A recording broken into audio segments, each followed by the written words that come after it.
आज इस वीडियो में लोअर का एक वीडियो है। इसमें हमने यहाँ पे 2.25 मीटर ये कपड़ा लिया है। इसको सबसे पहले हमें खोल लेना है और लंबाई में फोल्ड करना है इस हिसाब से कि आपकी जो भी सरकमफेरेंस हो हिप की उसका चौथा भाग से थोड़ा सा ज़्यादा हमें रखना है। तो ये देखिए हमें जो किनारी है ये नहीं चाहिए होती, तो सबसे पहले हम इसे लंबाई में डबल फोल्ड करेंगे और हमें ऊपर की तरफ 2 इंच का यहाँ पर बेल्ट लगानी है, तो उसको भी ध्यान में रखना है और नीचे की तरफ भी हम 1 इंच एक्स्ट्रा देने वाले हैं। तो उस सबको ध्यान में रखते हुए हम इसकी कटिंग करने जा रहे हैं। तो अब हम इसको सबसे पहले फोल्ड करेंगे, वो भी लंबाई में। इस तरह से हमने इसे लंबाई में फोल्ड कर दिया है। ये वैसे तो अभी डबल फोल्डेड पहले से था, बट हम इसे इस तरह से नहीं करेंगे, हम इसे सिर्फ सिंगल फोल्ड करके फिर इसे डबल फोल्ड करेंगे। मतलब लंबाई में इसे डबल फोल्ड इस तरह से करेंगे आगे के पल्ले के लिए। ये हमने इस तरह से डबल फोल्ड कर लिया है। ये जो भी आपकी हिप का सरकमफेरेंस हो उसका चौथा भाग में 2 इंच एक्स्ट्रा ही लेके इसे बनाना होता है। कम से कम 2 इंच एक्स्ट्रा हमें लेना ही पड़ता है हिप के चौथे भाग से। तो हमें इस तरह से इसे यहाँ पर नाप लगा लेना है। जो भी हिप का भाग हो उसे 4 से डिवाइड कीजिए और उसके बाद उसमें 2 इंच एक्स्ट्रा रख लीजिए। अब ऊपर की तरफ क्योंकि हम 2 इंच की बेल्ट लगाने वाले हैं, तो यहाँ पर हम 5 इंच का एक ऊपर से निशान लगा ले रहे हैं। ये 5 इंच से इसलिए ले रहे हैं क्योंकि 2 इंच की तो बेल्ट होगी और थोड़ा बहुत सिलने में जाएगा, तो 5 इंच का यहाँ पे हमने एक्स्ट्रा यहाँ निशान लगा लिया। अब 2 इंच हम यहाँ पर इस तरह से एक्स्ट्रा जो भी हिप का सरकमफेरेंस है उसमें 2 इंच एक्स्ट्रा ऐड करते हुए यहाँ पर फिर से एक निशान लगा लेंगे। हिप की सरकमफेरेंस और लंबाई यही दो माप यहाँ पे ज़रूरी होती हैं। तो हमने हिप की सरकमफेरेंस जो भी हो उसको आप 4 से भाग कीजिए और उसके बाद उसमें 2 इंच ऐड कर लीजिए। अब यहाँ क्योंकि 2 इंच के ऊपर बेल्ट हम लगाने वाले तो 2 इंच ऊपर रख लिया है और फिर हमने ये निशान लगा लिया है। अब यहाँ से हम 2 इंच अंदर की तरफ जाएंगे। आपको हम पहले ही बता चुके हैं कि हमने ये जो निशान लगाए हैं या इसे फोल्ड किया है ये हिप की चौथे भाग से 2 इंच ज़्यादा रखा है और ऊपर हमने इस तरह से लाइन यूँ खींच लेनी है। इसके बाद हम यहाँ पे गोलाई दे लेंगे। तो इस तरह से हमारा ये ऊपर बेल्ट 2 इंच की हो जाएगी और यहाँ पर हम 2 इंच का यहाँ निशान लगा के ऐसे गोलाई दे लेंगे। तो ये हमारे क्रॉच एरिया भी रेडी हो गया।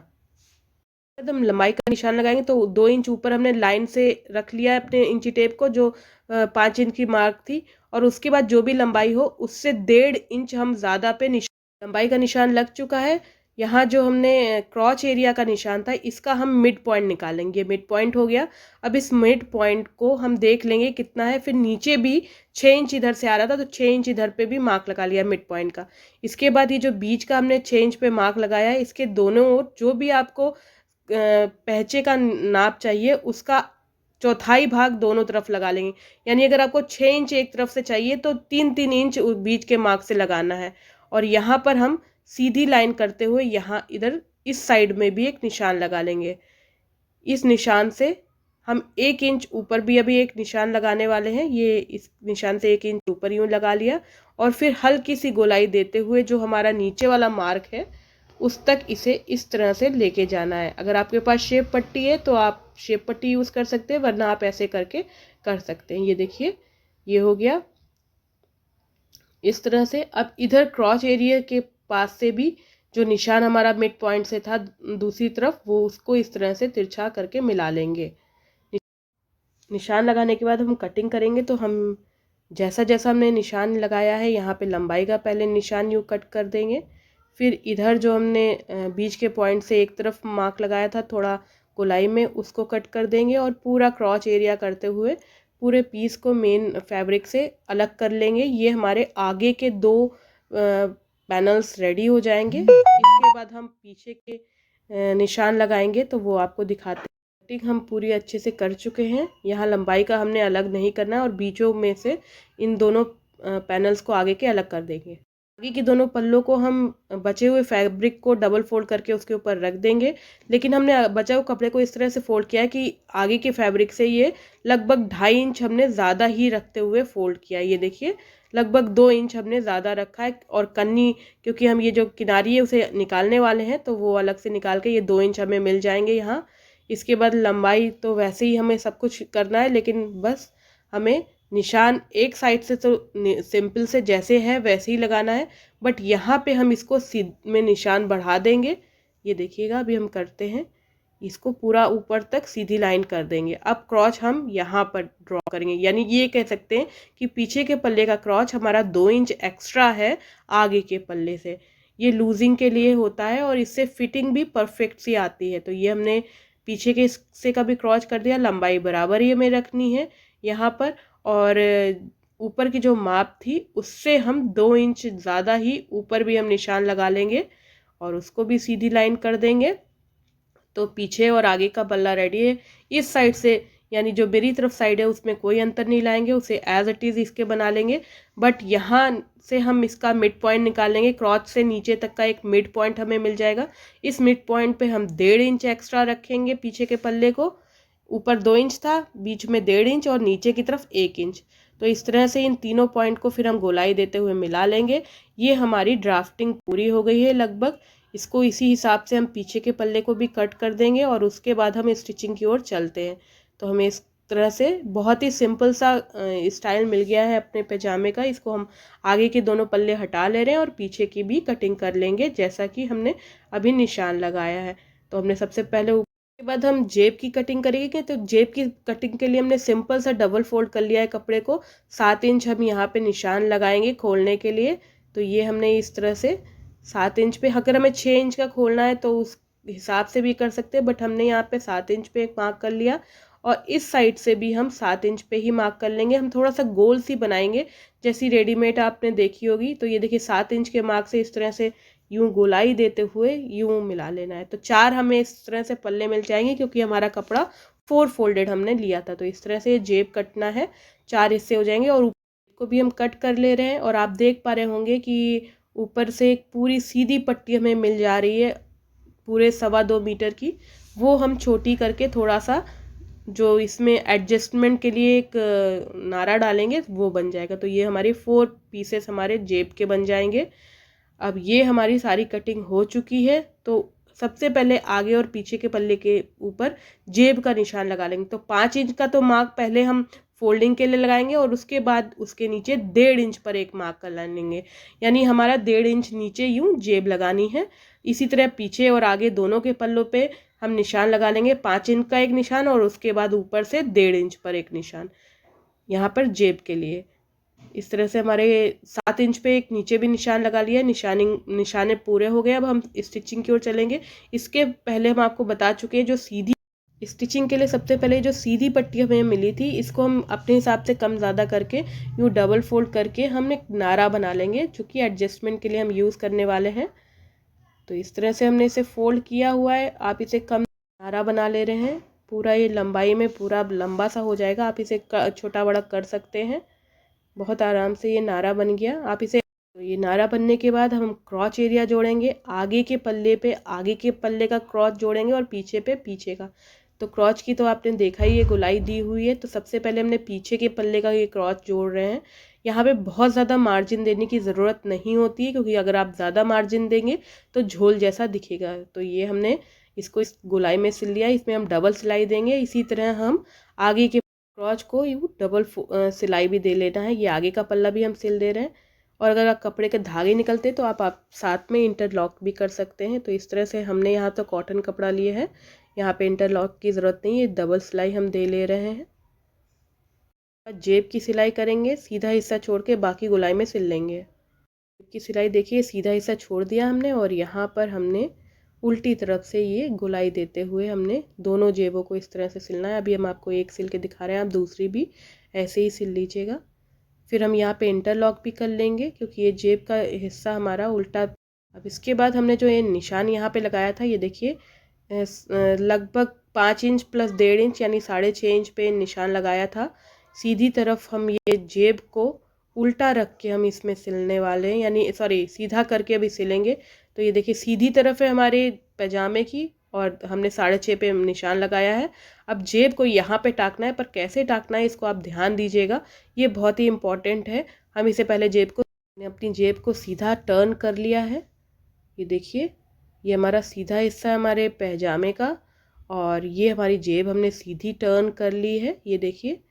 और इस जेब को हमें इस तरह से फैला के रखना है कि ये देखिए, ये इस तरह से हमने इसे फैलाना है जेब को कि जेब सीधी है और जो हिस्सा हमारी तरफ है वो हम अपने पैजामे पे सिल लेंगे, और जो दूसरा जेब का सिरा था वो हम पीछे की तरफ ढकेलते हुए सिल रहे हैं। ये देखिए सीधे हिस्से पे, ये देखिए ये हमने इधर का हटा दिया और सिर्फ एक हिस्सा हम अपने पैजामे पे जोड़ रहे हैं जो कि मेरे फेसिंग है, यानी मेरी तरफ को है, और बाकी जो दूसरा हिस्सा है उसे हमने अंदर को कर दिया था। तो इस तरह से ये सिलना है पूरा जहाँ तक सिलाई है। तो ये एक तरफ का इस तरह से सिल जाएगा, फिर दूसरी तरफ का भी ऐसे ही हमें सिलना है। ये ध्यान देने की बात है कि पैजामा भी हमारा सीधा तरफ मेरी तरफ है और जेब भी सीधी ही है। अब इसे जब हम पलटेंगे तो ये जेब यहाँ टक गई है, दूसरी तरफ की भी जेब ऐसे ही टाकेंगे। देखिएगा, ध्यान से देखिएगा, ये जेब भी सीधी है और ये भी सीधा है। इसे हम इस तरह रखेंगे और फैलाएंगे जेब को निशान पे। ये सिलाई हमारी निशान पे आनी चाहिए और इस तरह से सिल लेंगे। जेब का दूसरा हिस्सा हमने हटा लिया है जो सिलाई में नहीं आना चाहिए। ये देखिए इस तरह फैलाते हुए ये सिल लेंगे इस तरह से। ये हो गया। अब जब पलटेंगे तो जेब अंदर की तरफ जाएगी तो इस तरह से होगी। ये देखिए यूँ। अब यहाँ पर हमें देख पा रहे होंगे कि जहाँ हमने सिलाई वो थोड़ा सा छोटा हो गया।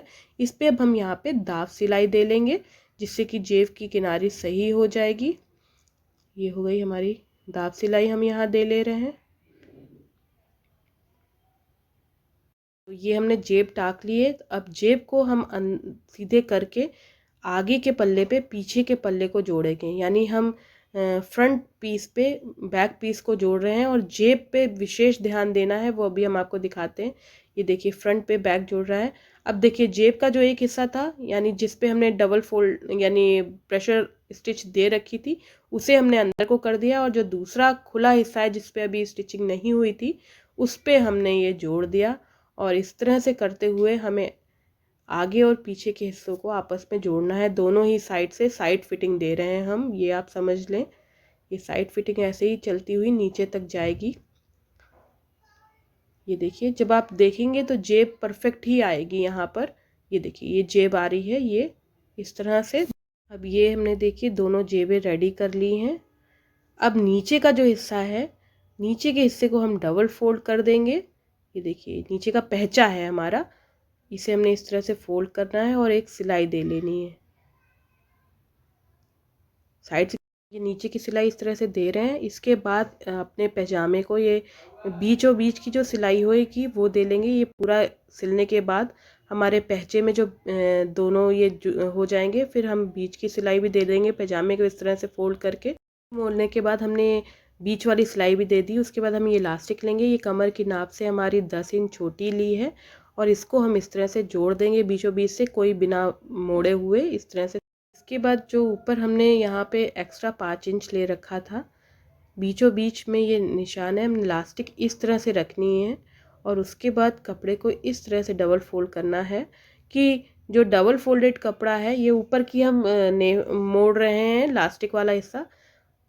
सिलाई जब हम करेंगे तो हमें सिलाई इस तरह से करनी है कि सिलाई इलास्टिक पे नहीं आनी चाहिए, इसीलिए हमने 5 इंच लिया था ऊपर का कपड़ा। ये हम इस तरह से करते हुए पूरा गोलाई में सिल लेंगे बिना कोई दिक्कत के। यहाँ पर बस ये याद रखना है कि लास्टिक पे सुई नहीं आनी चाहिए, क्योंकि लास्टिक छोटी है और कपड़ा ज़्यादा है।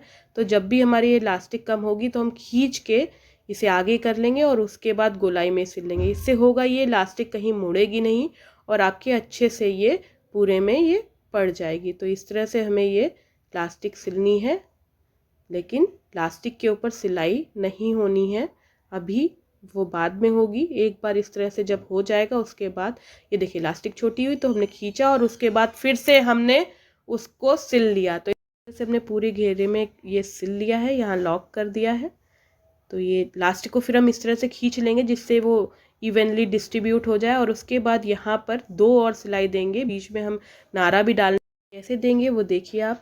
ये देखिए हमें इस तरह से रखना है सुई को अपने एक जगह पर और फिर सुई को अंदर करके यूँ खींच के सिलना है। ये देखिए ऐसे खींचना है और पूरा गोलाई में खींच के दोनों साइड से सिलते जाना है। यानी हमें एक ऊपर सिलाई इस तरह से देनी है और एक हम नीचे देंगे, तो ये दोनों तरफ हमारी ये सिलाई हो जाएगी और बीच में हम इसमें नारा डालेंगे। देखिए यहाँ पे नारा भी डालना है अभी हमें। ये हमने देखिए ऊपर नीचे 2 सिलाई दे ली। अब यहाँ बीचों बीच ये आगे का तरफ है, आगे की तरफ जहाँ से नारा पड़ता है वहाँ पे हल्का सा हम सिलाई खोल देंगे और फिर उसे हाथ से ही थोड़ा सा इंटरलॉक कर देंगे और फिर यहाँ पे से नारा डालेंगे।